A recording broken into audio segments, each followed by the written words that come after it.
ഒരു റിലേഷൻഷിപ്പിൽ എപ്പോഴാണ് സ്നേഹം അല്ലെങ്കിൽ ആ ബോണ്ടിങ് നഷ്ടപ്പെടുന്നത് എന്നറിയോ? Good morning everyone. Am Shajeena Nasar, Oasis hair clinic, Chamakkala.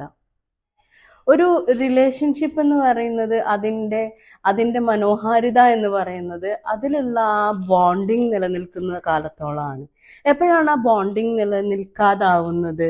അതോടുകൂടി ആ റിലേഷൻഷിപ്പിൻ്റെ ഭംഗി നഷ്ടപ്പെടുകയാണ്. നോക്കൂ, ഒരു അച്ഛനും അമ്മയും ആവട്ടെ, അല്ലെങ്കിൽ സിസ്റ്റർ ആൻഡ് ബ്രദർ ആവട്ടെ, ഒരു ബോയ് ഫ്രണ്ട് ഗേൾ ഫ്രണ്ട്, അതല്ലെങ്കിൽ ഇപ്പൊ husband and wife, whoever it is, ആ ഒരു റിലേഷൻഷിപ്പിന്റെ മനോഹാരിത ഉണ്ടാവണം എന്നുണ്ടെങ്കിൽ പരസ്പരം ഒരു റെസ്പെക്റ്റ് കൊടുക്കണം. ഈ റെസ്പെക്റ്റ് ഇല്ലാതായി തീരുന്ന സമയത്ത് സ്വാഭാവികമായിട്ടും ആ റിലേഷൻഷിപ്പിന്റെ ഭംഗി നഷ്ടപ്പെടുകയാണ്. So all of you, please keep the relationship stronger and better. Thank you.